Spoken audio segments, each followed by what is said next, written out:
ओम ये है 10:91 का अध्यक्ष बात करता है। आज सर्वशक्तिमान बाप दादा अपने सर्व बच्चों की विशेष शक्तियों को देख रहे हैं।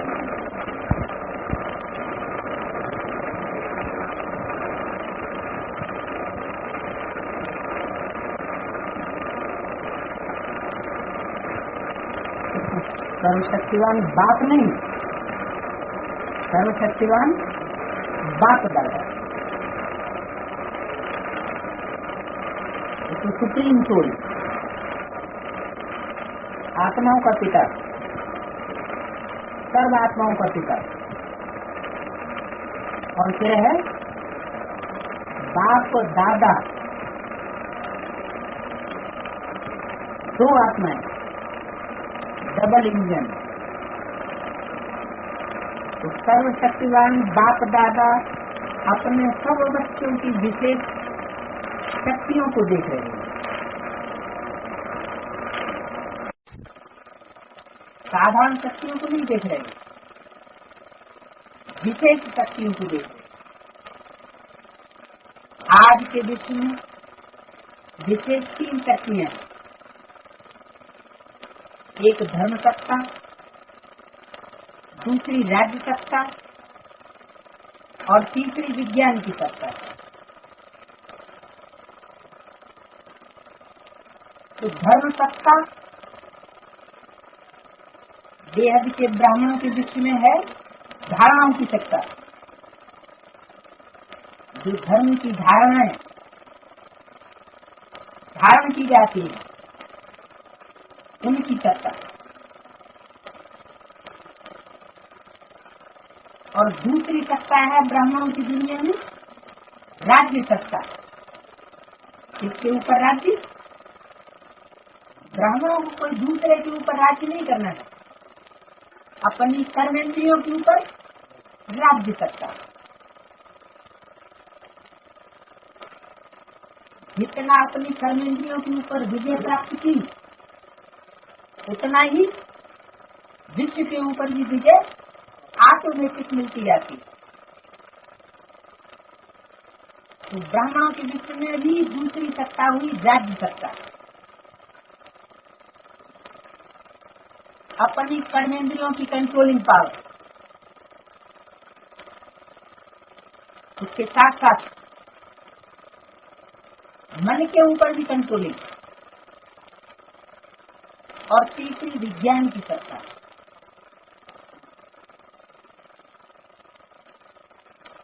ज्ञान और विज्ञान,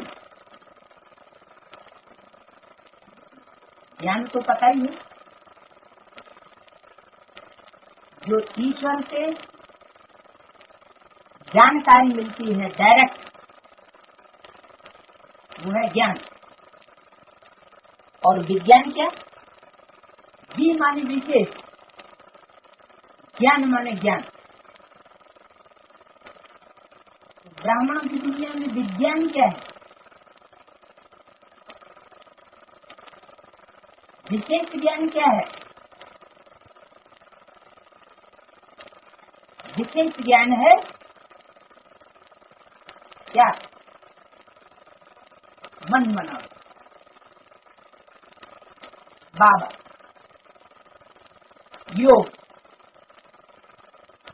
विशेष ज्ञान हुआ योग, याद। तो विज्ञान की सत्ता, मन बुद्धि को एकाग्र करने की शक्ति। तो आज के विश्व में भी ये 3 शक्तियां हैं। ब्राह्मणों की दुनिया में भी यही 3 विशेष शक्तियां हैं। लेकिन आप ब्राह्मण आत्माओं ने 4 सत्ताएं बताई।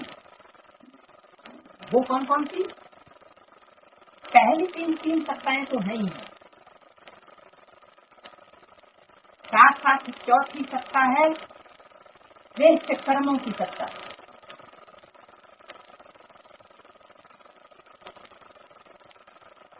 दुनिया वाले तो कर्म, अकर्म और विकर्म की गति को नहीं जानते। न जानने के कारण विकर्म भी करते। श्रेष्ठ कर्म क्या होते हैं इसका तो ज्ञान ही नहीं, इसलिए श्रेष्ठ कर्म करने का प्रश्न ही नहीं है। जो भी करते हैं विकर्म ही करते। तो हम ब्राह्मणों को ये ज्ञान मिला है परमात्मा से कि कर्म क्या है, अकर्म क्या है, विकर्म क्या है। तो ब्राह्मणों की दुनिया चौथी सत्ता है श्रेष्ठ कर्मों की सत्ता। आज के विश्व में इस चौथी सत्ता की कमी है। इसको ही कहा जाता है श्रेष्ठ चरित्र की सत्ता। श्रेष्ठ चरित्र क्या है, भ्रष्ट चरित्र क्या है। ये ज्ञान भी श्रेष्ठ और भ्रष्ट का ज्ञान परमात्मा आकर के देता है।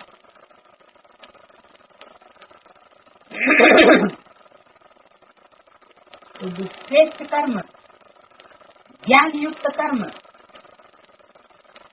परमात्मा की याद में रहने वाले रह करके किए हुए कर्म, वही श्रेष्ठ कर्म। और उन कर्मों को करने वाला श्रेष्ठ चरित्रवान कहा जाता है। तो चौथी ब्राह्मणों की दुनिया की सत्ता है श्रेष्ठ चरित्र की सत्ता। इन चार सत्ताओं द्वारा आप ब्राह्मणात्मा अपना और विश्व का कल्याण कर रहे हो। अच्छी तरह से जानते हो कि चारों ही सत्ताएं हमारे में हैं, चारों ही हैं, बस सिर्फ एक धर्म की सत्ता है, ज्ञान को धारण करना, वो भी धर्म सत्ता, दिव्य गुणों को धारण करना और कराना, ये भी धर्म सत्ता।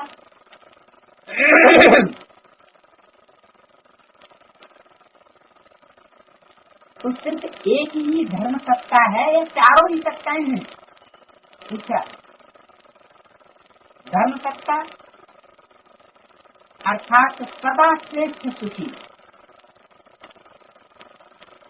अल्पकाल का सुखी नहीं, सदा।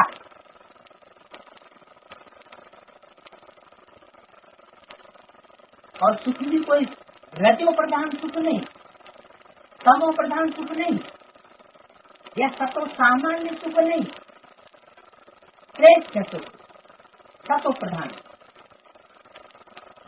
खुशनुमा जीवन जीने की कला, उसको कहेंगे कौन सी सत्ता? धर्म सत्ता।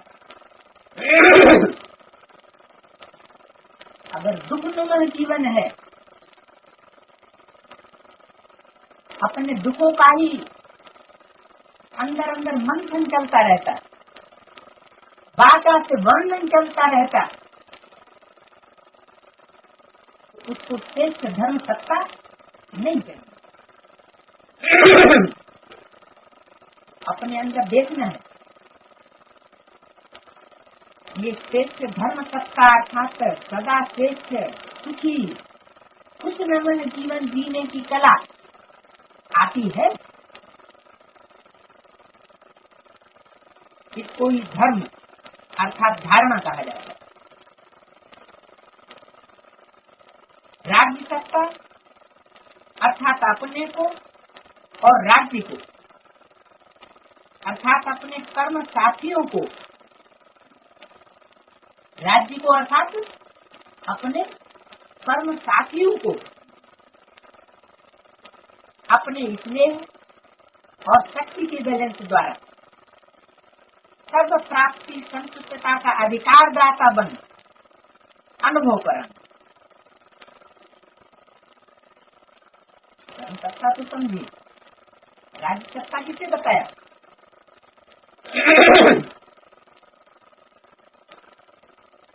राज्य सत्ता अर्थात अपने जो कर्म के साथी हैं, जो भी हमको एम ऑब्जेक्ट जीवन में मिला हुआ है, उस एम ऑब्जेक्ट को प्राप्त करने के लिए जो हम कर्म कर रहे हैं, उस कर्म करने में जो हमारे साथी हैं, सहयोगी हैं, उन सहयोगियों को संतुष्टता के द्वारा, शक्ति के बैलेंस द्वारा सब प्राप्तियों का अनुभव कराना, ये क्या हुई? राज्य है। राजा अर्थात दाता, हर संपत्ति वाली आत्मा को प्राप्ति की अनुभूति होना, यही राजा का श्रेष्ठ कार्य है।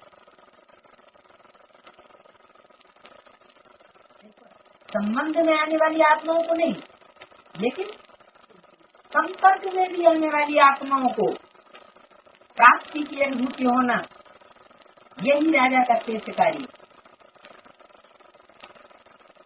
हर एक द्वारा संतुष्टता की वाह वाह, ये है यथार्थ राज्य सत्ता।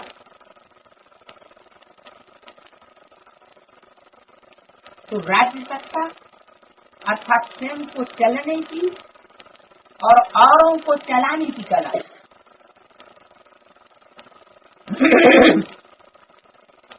सहयोग लेना और दूसरों को सहयोग देने की कला।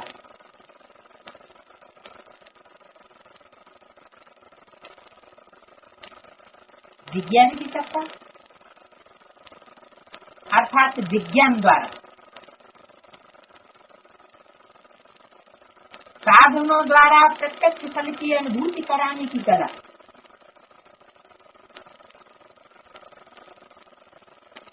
श्रेष्ठ कर्म की सत्ता अर्थात कर्म का वर्तमान फल खुशी और शक्ति अनुभव करना। जिस कर्म से वर्तमान में ही अगर खुशी अनुभव नहीं होती है, तो वो श्रेष्ठ कर्म नहीं हो सकता। और जिस कर्म से आसक्ति अनुभव हो, उस कर्म को भी श्रेष्ठ कर्म नहीं कहेंगे।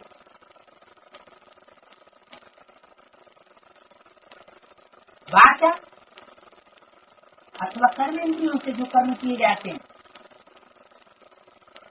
उनके द्वारा भी हमको खुशी की और शक्ति की अनुभूति होनी चाहिए। अगर होती है तो कहेंगे श्रेष्ठ कर्म की सत्ता हमको मिली हुई। और साथ साथ भविष्य फल जमा होने की अनुभूति भी होना। सिर्फ हमारा लक्ष्य एम ऑब्जेक्ट इस जन्म की प्राप्ति करना नहीं है, लेकिन 21 जन्मों का भी प्राप्ति का हमारा लक्ष्य है। तो भविष्य के साथ साथ वर्तमान में भी प्राप्ति का अनुभव हो, खुशी का अनुभव हो, शक्ति का अनुभव हो, उसको कहेंगे श्रेष्ठ कर्म की सत्ता। कर्म के खजानों की संपन्नता के नशे की कला, इसको कहेंगे। तो अब सोचो, ये चारों कलाएं आपके जीवन में हैं। सबसे बड़ा खजाना श्रेष्ठ कर्मों का खजाना है। क्यों? क्योंकि संगम युग ही एक ऐसा युग है जिसमें परमात्मा स्वयं आकर के श्रेष्ठ कर्म कैसे किए जाते हैं, ये तरीका बताता है। और किसी युग में परमात्मा आकर के नहीं बताता। मनुष्य बताते हैं, लेकिन मनुष्य खुद ही पतनोन्मुखी, तो वो कर्म करना भी कैसे सिखाएंगे? कि दुनिया का पतन हो और उनका खुद भी पतन होता है। एक तो परमात्मा ही ऐसा है जो हमको श्रेष्ठ कर्मों की बुरी गति सिखाता है। तो सबसे बड़ा खजाना श्रेष्ठ कर्मों का खजाना है। अगर श्रेष्ठ कर्मों का खजाना जीवन में नहीं है तो मानव जीवन अमूल्य जीवन नहीं, लेकिन पशु समान जीवन। आप सभी किस अथॉरिटी से विश्व के आगे चैलेंज करते हो कि जीवन जीना सीखना हो तो यहाँ आकर के सीखो। ये चैलेंज करते हो ना। देवताओं ने जो जीवन जिया उसकी यादगार मंदिरों में आज भी बनी हुई है। उन यादगार मंदिरों में उन देवताओं के चरित्र का चित्रण किया गया है, चित्रों में, मूर्तियों में, और उनकी आज तक पूजा होती चली आ रही है।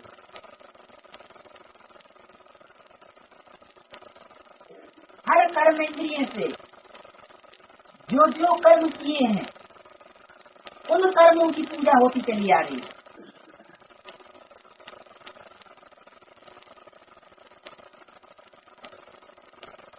तो सब नंबरवार, लेकिन पशु और देवता, पशु के समान जीवन, पशु के समान कर्म और देवताओं का कर्म, इसमें बहुत अंतर है। तो ये चैलेंज करते हो ना। राजनेता हो चाहे विज्ञानी नेता हो चाहे धर्म नेता हो, सबके आगे रूहानी सपोर्ट से कहते हो बेफिक्र बादशाह बन के देखो। बादशाह हो ना। आज की दुनिया के राजनेता बेफिक्र नहीं हो सकते,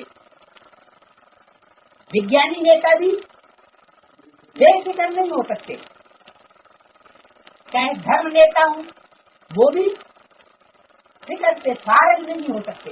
उनको भी कोई न कोई फिक्र लगी जरूर हुई है।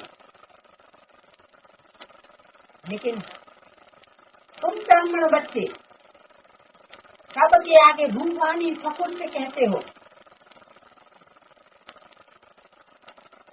कि यहाँ आकर के सीखो। क्या बेफिक्र बादशाह कैसे बनना? तुम खुद बादशाह हो ना। जीवन का यथार्थ आनंद अनुभव कर रहे हो ना। सबसे बड़ा खजाना किसके पास है?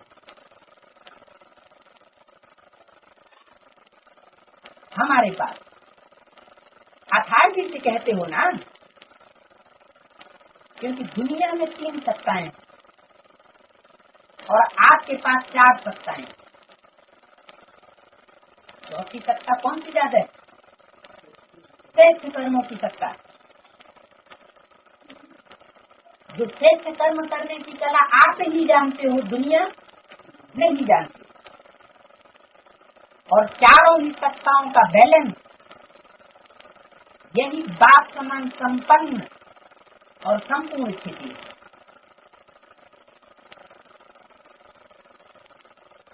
तपस्या वर्ष में क्या करेंगे?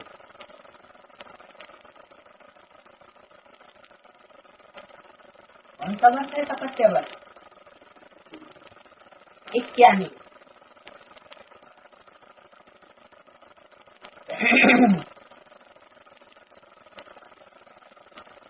इन 4 सत्ताओं को चेक करना। चारों ही सत्ताओं के आधार से एक रस स्थिति का आसन सदा अचल अडोल रहेगा।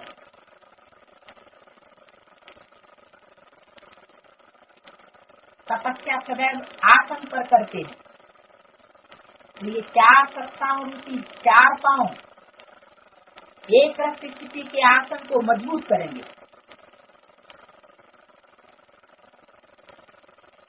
हर समय बेफिक्र बादशाह का अनुभव कराएंगे। बादशाह अर्थात अधिकारी और प्रजा अर्थात आधीन। प्रजा को तो आधीन रहना पड़ता है। तो आप बेफिक्र बादशाह,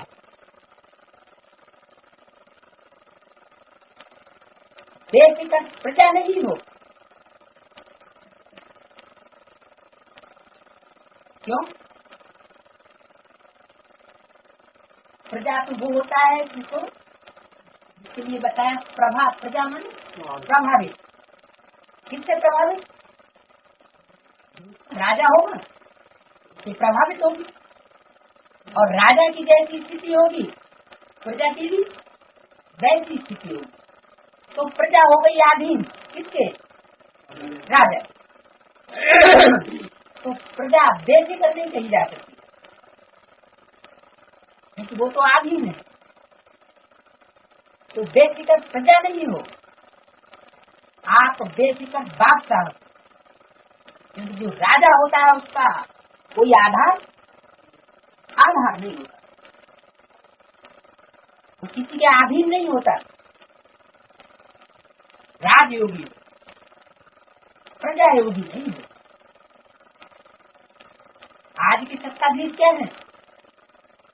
प्रजा योगी।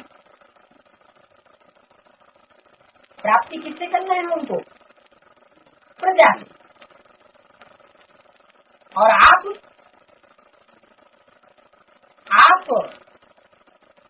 देह के राजा।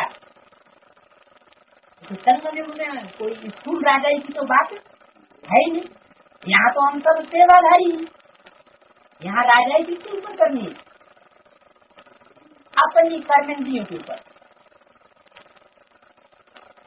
तो आप कर्मेंद्रियों रूपी जो प्रजा है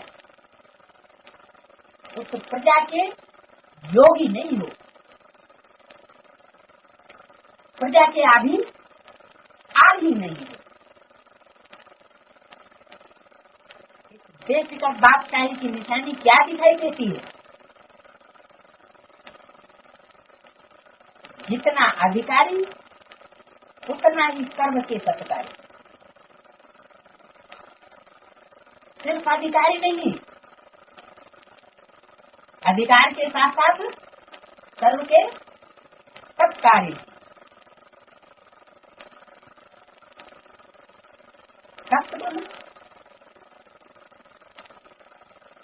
सत्य मन सच्चा, कार्य मन कार्य करने वाला। तो सत्यकारी यानी सर्व के सत्यकारी, सर्व के प्रति सब कर्म करने वाले, श्रेष्ठ कर्म करने वाले। अधिकारी की परख ही सत्कारी से होती है।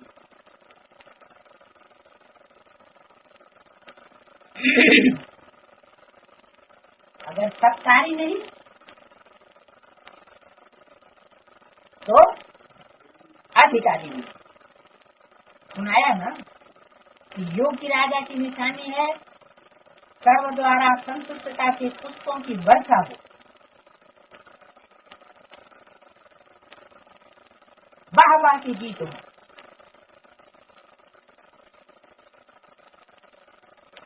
ऐसी राज्य सत्ता प्राप्त की है। पहले अपने समीप के कर्म साथी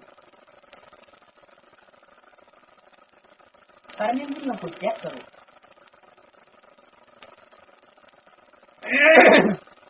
कि मुझे आत्मा राजा की स्नेह और शक्ति अर्थात लव और लाभ दोनों ही सदा आर्डर में चलते हैं, या कभी कभी मजबूरी से चल रहे हो या मोहब्बत से चल रहे हो। एक होता है मजबूरी से चलना, चलना ही पड़ेगा, क्या करें, आदि में है, बंधन में है।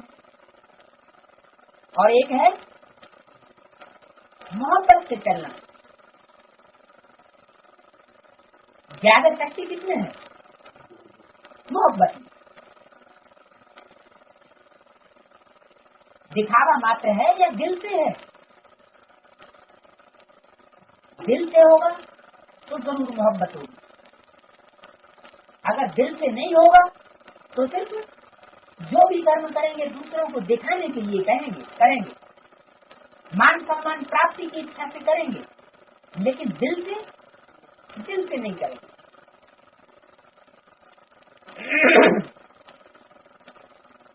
ऐसे ही सारे दिन की दिनचर्या में अपने कर्म संबंधी या कर्म के साथियों को देखो, उसके साथ सर्व संकट में आने वाली आत्माओं को देखो कि मुझे राज्य अधिकारी आत्मा द्वारा कितने % में और कितने संतुष्ट हर्षित रहे। यह है राज्य सत्ता की यथार्थ अनुभूति। विज्ञान की सत्ता की चेकिंग कैसे करेंगे? हर्ष का विज्ञान हर्ष के स्थूल साधनों द्वारा सुख और आराम की अनुभूति कराते हैं। आपका विज्ञान है क्या बताया? योग की शक्ति। योग बड़े से बड़ा विज्ञान, इसमें स्थूल साधनों की जरूरत नहीं। कोई गीत आदि बजाने की भी करता नहीं, कोई वातावरण बनाने की भी करता नहीं। अगर परफेक्ट स्टेज को प्राप्त कर ले तो संगठन की भी दरकार नहीं कि प्रोग्राम बने संगठित योग का, तभी योग लगेगा, इसकी भी दरकार नहीं। हर्ष का जो विज्ञान है उसमें स्थूल साधनों की और उन साधनों के द्वारा सुख आराम की अनुभूति करते हैं, लेकिन इसमें ऐसी कोई आवश्यकता नहीं है। तो योग बड़े से बड़ा विज्ञान, वहाँ साधन और यहाँ है साधना। इसको साधना है, ये माचिस सभी हुई है, आधा हट गया गिरी, तो हमको साधना किसको है? साधने वाला कौन? मन बुद्धि रूपी आत्मा किसको साधे? किसको साधेगी? कर्मेंद्रियों। कर्मेंद्रियां जो पतनोन्मुखी हैं, अल्पकाल के सुखों में रमण करने आदत वाली हो गई, उनको साधना। तो आपकी है साधना, उन दुनियावी वैज्ञानिकों की है साधन के तरफ बुद्धि, और आपकी है साधनों की तरफ नहीं, लेकिन साधना की तरफ। विज्ञान है योग शक्ति, आत्मा को मन और बुद्धि की साधना द्वारा कितना दूर ले जाते। हद के विज्ञानी सूर्य तक नहीं पहुंच सके, सिर्फ कहां तक पहुंच सके? चंद्रमा तक पहुंचे। सिर्फ चंद्रमा तक उनकी पहुंच हुई, सूर्य तक भी नहीं पहुंच सके। कौन? हद के विज्ञानी। कौन सी दुनिया के?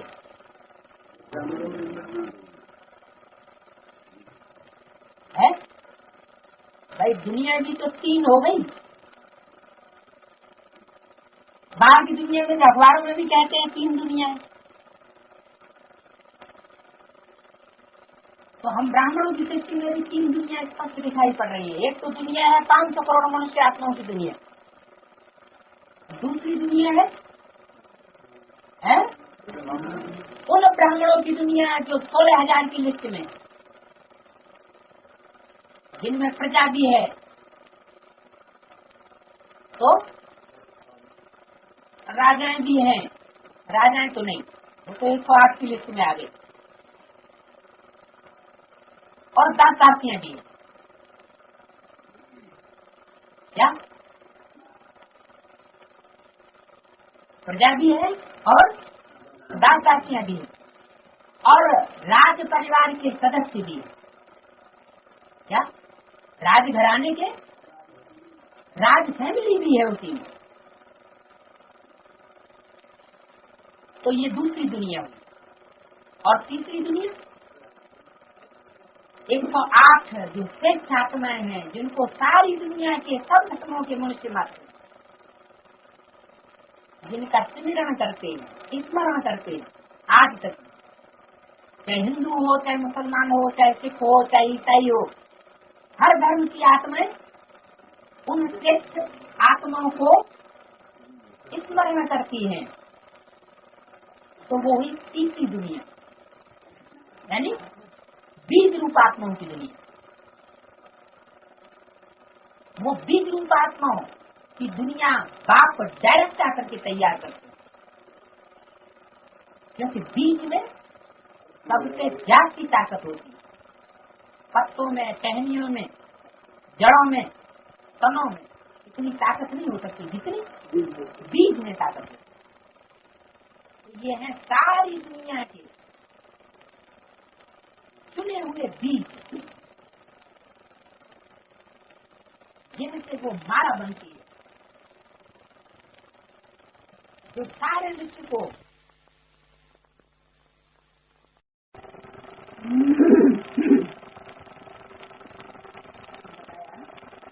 हृदय का विज्ञान हृदय के स्थिर साधनों द्वारा सुख आराम की अनुभूति कराता है। और आपका विज्ञान है योग। योग बड़े से बड़ा विज्ञान है। वहाँ उस दुनिया में है साधन विज्ञान, और यहाँ है साधना।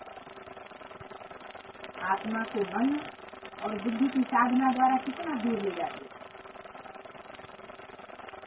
वो हद के विज्ञान में सूर्य तक नहीं पहुँच सके, चंद्रमा तक नहीं पहुँच कर रहे। और देह के विज्ञानी चंद्रमा और सूर्य से भी पार मन और बुद्धि की साधना द्वारा कितना पहुँचते, और खर्चा कितना लगता है। समय को कहते हैं time is money. School money तो नहीं लगती है, लेकिन टाइम की मनी भी नहीं लगती है। 1 सेकंड में पहुंच जाते। कितना बड़ा विज्ञान है हमारा। विज्ञान कौन सा है यार? वो एयर कंडीशन द्वारा सुख देते, आराम देते, और आप साधना द्वारा जब चाहो तब शीतल स्थिति का अनुभव करो,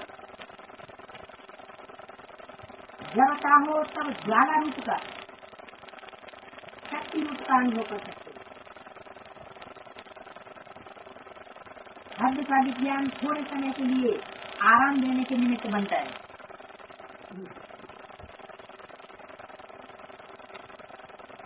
लेकिन आप सदा आराम में, चैन की नींद में सोते, चैन से उठते हो और चैन से सारा कार्य। बेचैन होते हो क्या? जब आसन से उतर जाते हो तो बेचैन हो। आसन कौन सा? स्वस्थिति का अर्थ है मैं आत्मा हूँ, परम पिता परमात्मा की प्रैक्टिकल संतान हूँ। जब देवहन में आ जाते रावण की संतान बनते हो तो बेचैन हो जाते, नहीं तो बेचैनी का नाम निशान नहीं है।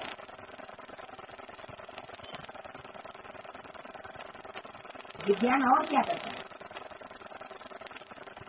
मनोरंजन का साधन देता और आपका मन उदास होता ही नहीं।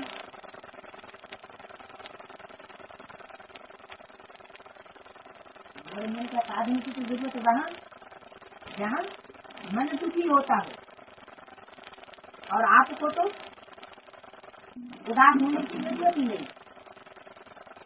क्यों? जो हद के मनोरंजन की आवश्यकता हो,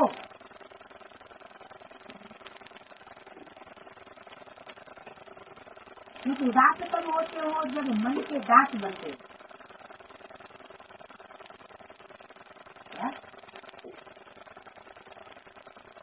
आत्मा का इंद्रियों के ऊपर ही कंट्रोल रहे और मन के ऊपर ही कंट्रोल रहे। अगर मन का दास बन गई आत्मा तो जरूर बेचैन हो जाएगा, उदास क्या लेंगे। तो दास बनते हो क्या? या कभी कभी स्टेशन के लिए संस्कार आ जाते हैं। अभी तो बादशाह बन गए ना, न दास बनते न उदास होते, सीधा मन के। इसलिए मन सदा मौज में रहता है।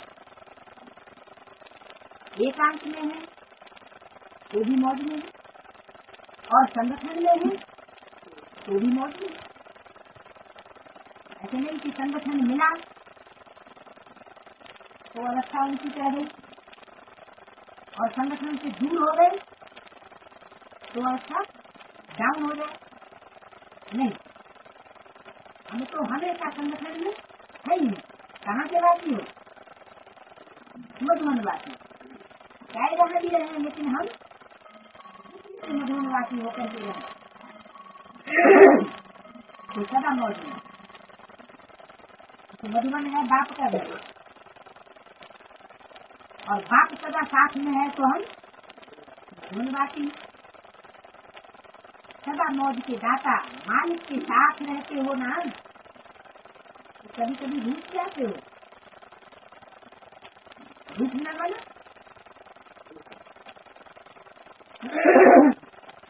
दूर हो जाए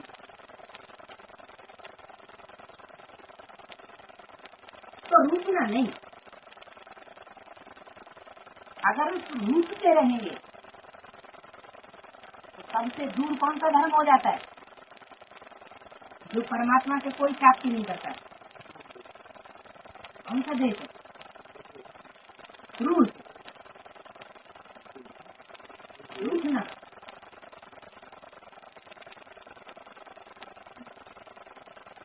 रूठ ऐसा देश है जहाँ कम्युनिज्म नास्तिकवाद फैला हुआ, तो परमात्मा से बहुत दूर चले। परमात्मा तो क्या, वो आत्मा को भी नहीं मानते।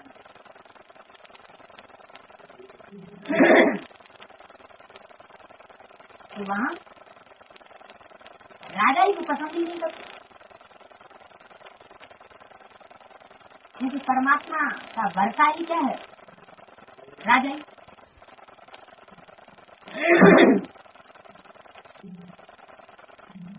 तो रूठना नहीं। सब धर्म की आत्मा परमात्मा से प्राप्ति कर जाती है, हर धर्म में राजा ही चलिए, लेकिन लेनिन के द्वारा स्थापन किए हुए कम्युनिज्म में राजा ही को नहीं मानते।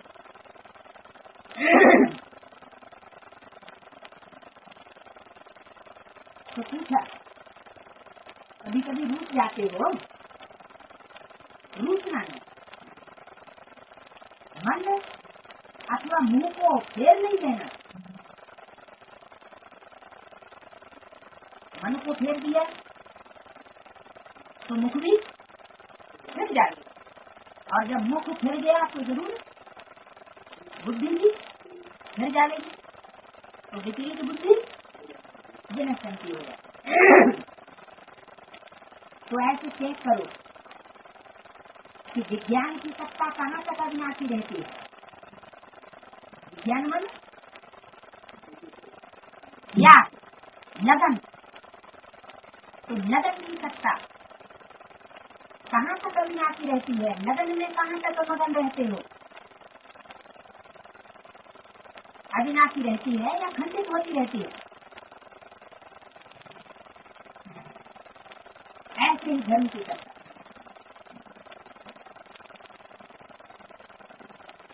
धर्म अर्थात श्रेष्ठ जीवन की कला, श्रेष्ठ जीवन जीने की कला, धारणा ही धर्म है। आप सब तो धर्म आत्माएं भी हो और श्रेष्ठ कर्म आत्माएं भी हो। तो ये चेक करो कि ब्राह्मण जीवन जी रहे हैं, शूद्र जीवन है भ्रष्ट कर्म वाला, और ब्राह्मण जीवन है श्रेष्ठ कर्म वाला। ब्राह्मण जीवन में अर्थात सदा निर्विकल्प, निर्विघ्न, निर्विकर्मी, सदा निरंकारी, निराकारी, साकारी। ऐसे नहीं कि शरीर छोड़ जाने के बाद ही ऐसी स्टेज बनेगी। तो सूक्ष्म वचनवासी ब्रह्मा को फॉलो करने लग गए। नहीं, साकार स्वरूप में रहते हुए साकार शरीर के द्वारा ही ऐसी निर्विकल्प, निर्विघ्न, निर्विकर्मी और निराकारी स्टेज को हम अनुभव करते हैं। इसको कहते हैं ब्राह्मण जी।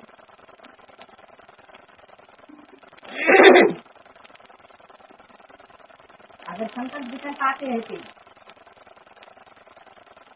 रोकने से भी रुकते नहीं, तो ब्राह्मण जीवन नहीं।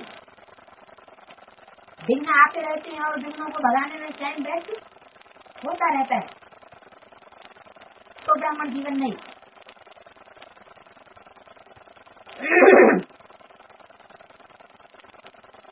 कोई भी कर्म करने के लिए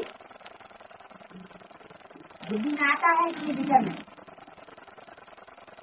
फिर भी पूर्व जन्म के संस्कारों के अनुसार वो विकर्म कर लेते, बुद्धि ज्ञान में नहीं चलती, मन के वशीभूत हो जाती, और मन तो संकल्पों का घोड़ा है, लगाम नहीं लगाएंगे तो गड्ढे में ले जाता, तो जरूर छूट जाए। क्यों? तो बुद्धि में ज्ञान धारण नहीं है। जो ब्राह्मण होते हैं वो तो जनेऊ धारण किए रहते हैं हमेशा। कभी यज्ञोपवीत उतारते हैं क्या? यज्ञोपवीत है 3 सूत्रों को धारण करना। कौन से 3 सूत्र? ब्रह्मा द्वारा स्थापना, विष्णु द्वारा पालना, शंकर द्वारा ना।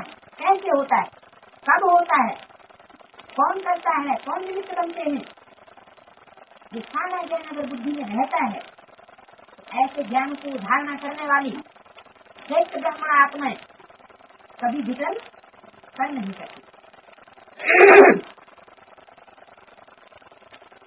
ऐसी निराकारी स्टेज में आत्मा जरूर रहेंगे।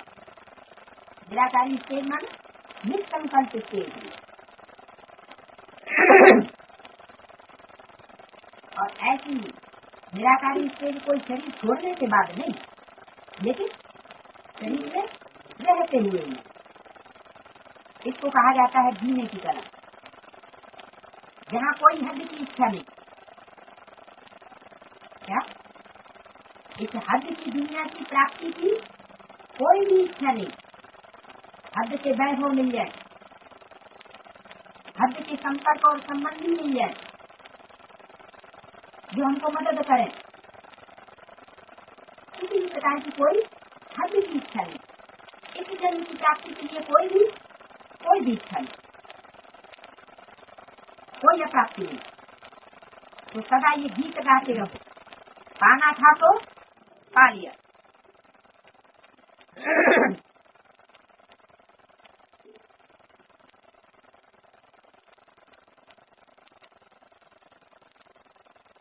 पाना था तो पा लिया, क्या पा लिया?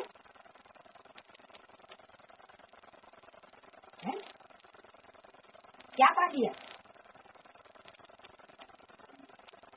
हाँ, बाप मिला, सब कुछ मिला। बाप माना बीज, जब सृष्टि का बीज ही मिल गया, मुट्ठी में आ गया, तो सारी सृष्टि रूपी वस्तु तो मुट्ठी में आ ही गया। तो सृष्टि का बीज कौन है?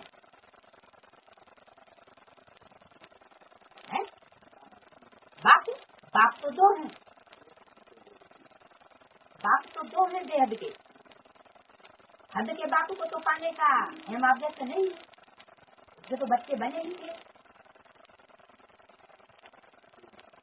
बेहद के बाप भी दो हैं, एक आत्माओं का बाप और दूसरा मनुष्य सृष्टि का पिता।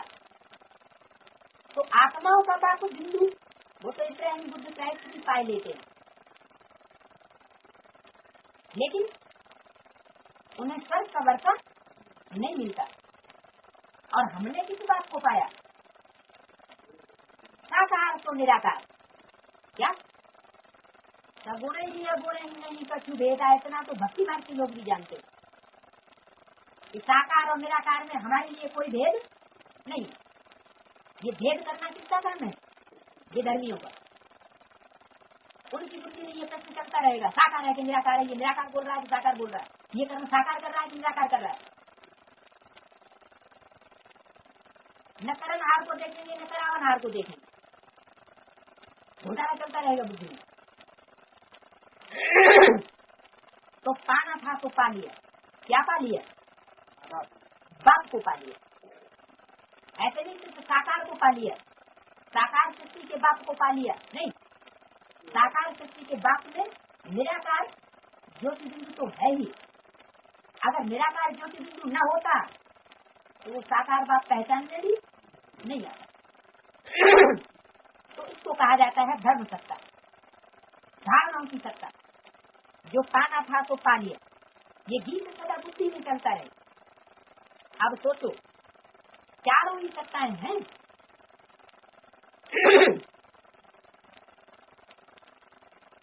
चारों ही पांव एक रस हैं।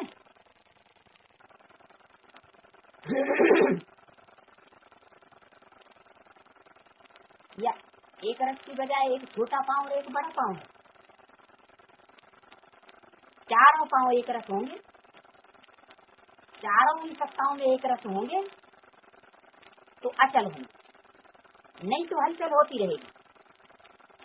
तो सुना, क्या देख रहे थे? हर एक बच्चे में चारों सत्ताएं कहाँ तक जमा है? खुशी से जीने वाले हो ना, मजबूरी से जी रहे हैं, मजबूरी से चल रहे हैं। क्या करें, हमको चलना ही है। ब्राह्मण बन करके भी, बाप के बन करके भी, बाप के कार्य में कोई सरेंडर हो करके भी ऐसे विचार तो नहीं चल रहे हैं। कैसे? मजबूरी से चल रहे हैं, खुशी से नहीं चल रहे हैं। जैसे जेल के कैदी हो गए, क्या करें, हम तो बंध गए, हाथ हथकड़ी पांव बेड़ी पड़ गई, चल रहे हैं। अरे हमको चलना ही है, तो चलना ही है, ये हो गई मजबूरी। तो खुशी खुशी से चलना नहीं कहा जाता। तो पूछा, खुशी से जीने वाले हो, क्या मजबूरी से चलना, मजबूरी से जीना, इसी को जीना कहते हैं? कभी मरता है, कभी जीता है, कभी सांस रुक जाता है, कभी ढीला हो जाता है, कभी तेज हो जाता है, तो ये कोई जीना नहीं। जीना क्या है? एक रस चलना, खुशी खुशी में चलना। अच्छा, कोई बहन का ब्लड प्रेशर हाई हो गया, तो ब्रैकेट में लिखा है कोई बहन को कुछ तकलीफ हुई,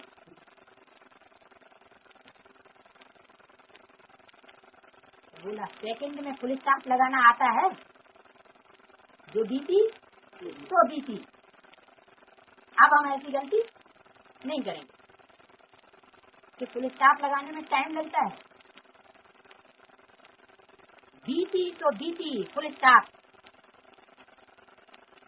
क्या फुल स्टॉप लगने के बाद फिर कहीं आगे कदम उसी रास्ते में न बढ़ पड़े? किस रास्ते में? वही जो अभी बताया, मजबूरी। तो फुल स्टॉप, यही है विज्ञान। क्या ज्ञान के विपरीत संकल्प जहाँ भी चले, जो बाप का संकल्प तो बच्चों का संकल्प। अगर बाप के संकल्प के विपरीत संकल्प चलता है तो उसको तुरंत फुल स्टॉप। यही है विज्ञान। विज्ञान भी इस चीज को मिटा देता है ना। बेहद के विज्ञान की सत्ता सेकंड में बिंदी लगाती। तो विज्ञान की सत्ता अर्थात फुल स्टॉप लगाना, इसके लिए ही तपस्या का गोल्डन चांस मिला है। कौन सी तपस्या है? 14 वर्ष की तपस्या का गोल्डन चांस मिला है। हाँ, ये चल रहा है तपस्या वर्ष। इस तपस्या वर्ष का गोल्डन चांस मिला है, क्योंकि फाइनल पेपर में 4 और 5 तत्व प्रकृति के और 5 विकार सभी मिलकर के हलचल में लाने का प्रयत्न करेंगे। तपस्या वर्ष में नहीं, ये तो मिला है गोल्डन चांस। ये चांस नहीं लिया तो इस गोल्डन चांस के बाद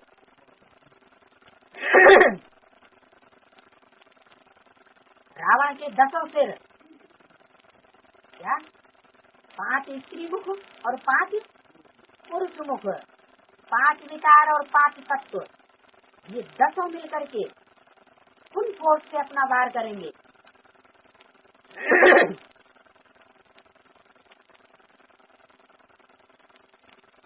हलचल में लाने का प्रयत्न करेंगे। अति हलचल में सेकंड में अचल रहने वाले ही 5 विदानर बनेंगे। बाकी सब है 5 विदानर न होना उसको खेल थोड़े कहा जाता है। 5 विदानर माना वो तो फर्स्ट क्लास से भी ऊपर हो गए। हाँ, सेकंड मार्क्स से पास होना तो उसे खेल नहीं कहा जाता। उसके बाद आते हैं फर्स्ट क्लास 100, फिर उसके बाद आते हैं सेकंड क्लास कितने, हाँ, फिर कहीं फेलियर होंगे।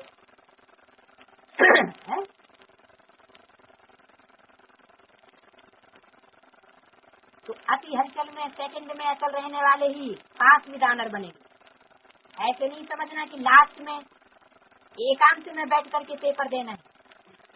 क्या अति हलचल में अति अचल, यह है पेपर, यही क्वेश्चन आवेगा। इसलिए अभी से अभ्यास करो। बाहर की हलचल मन को हलचल में न लाए। क्या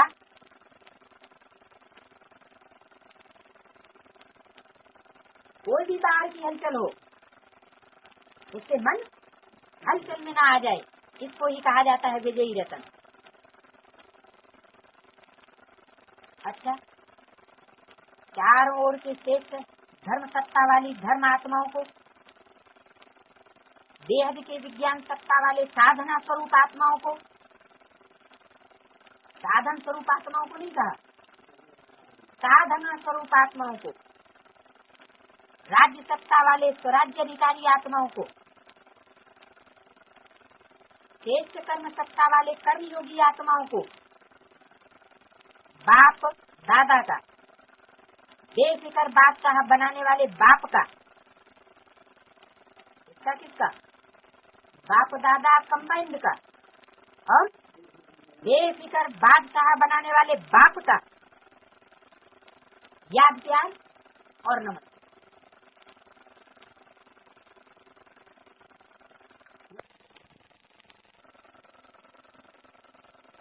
अच्छा, आज टीचर्स ने भी त्याग किया,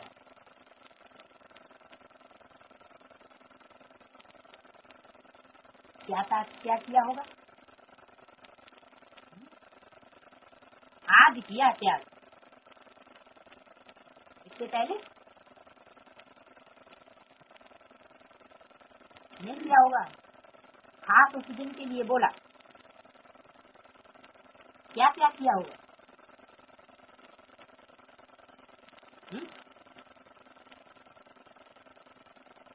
क्या क्या किया होगा। टीचर पीछे बैठी, वो पीछे का मतलब थोड़ा ही है, रहे छूले तो त्याग के भाग्य स्वरूप में विशेष याद क्या स्वीकार, जो खुद पीछे हो जाए दूसरों को आगे करे, ऐसे बच्चों से विशेष बाप दादा याद क्या देने का उपक्रम करते हैं खास, और जो खुद आगे होता है दूसरों को पीछे करे, है आगे निकल गया, लेकिन दूसरों को आगे बढ़ाने वाला ही यहाँ आगे जाता है। जो खुद आगे रहने के प्रयत्न में रहता है और दूसरों को कंगी लगा देता है।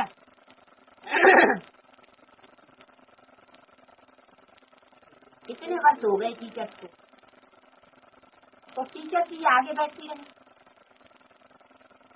तो जब अव्यक्त बाप दादा इतने वर्षों से बोल रहे हैं कि अब मैं किसके लिए आता हूँ, नए बच्चों के लिए, पुराने बच्चों के लिए, नए बच्चों के लिए आता हूँ, तो जब नए बच्चों के लिए आता हूँ बोल दिया, तो ये इशारा ही काफी है कि पुरानों को पीछे हट के बैठना चाहिए, दूसरों को आगे चांस देना चाहिए, है? तो त्याग के भाग्य स्वरूप में याद प्यार विशेष स्वीकार हो। टीचर्स का काम ही है औरों को आगे बढ़ाना, नाम रूप धाम कर्तव्य, तो परमात्मा का नाम रूप धाम कर्तव्य गिनाया जाता है। वैसे टीचर्स का काम क्या बताया, औरों को आगे बढ़ाना है, यही टीचर्स का कर्तव्य, यही उनका धंधा है। क्योंकि बाप ने टीचर्स को आगे किया, तो टीचर्स और उनको आगे बढ़ाए। अच्छा किया, प्रैक्टिकल कर्म करके दिखाया, इसकी टीचर्स को मुबारक।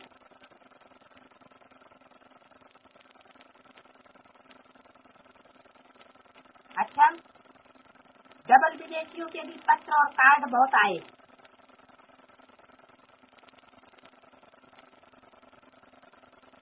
पत्र लिखने में और ग्रीटिंग कार्ड भेजने में विदेशी बहुत पीछे गए। देश वालों के भी कार्ड और पत्र बहुत आए हैं,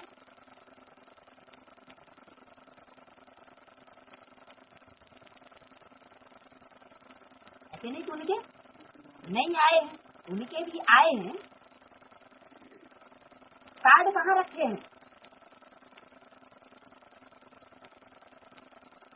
कार्ड कहाँ रखे हैं, देशियों के कार्ड और विदेशियों के भी आए हुए कार्ड कहाँ रखे हैं, बाप की दिल की डिब्बी में संभाल कर रखे हुए हैं।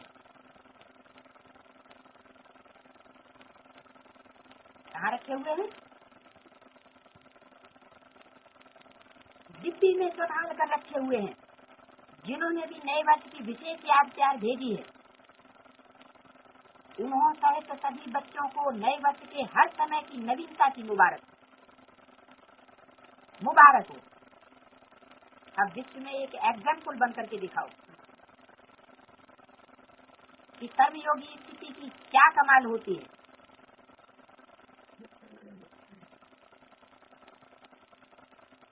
जो एग्जाम्पल बनता है ड्रामा में, एग्जाम के टाइम उसे एक्स्ट्रा मार्क्स मिलते हैं। अच्छा,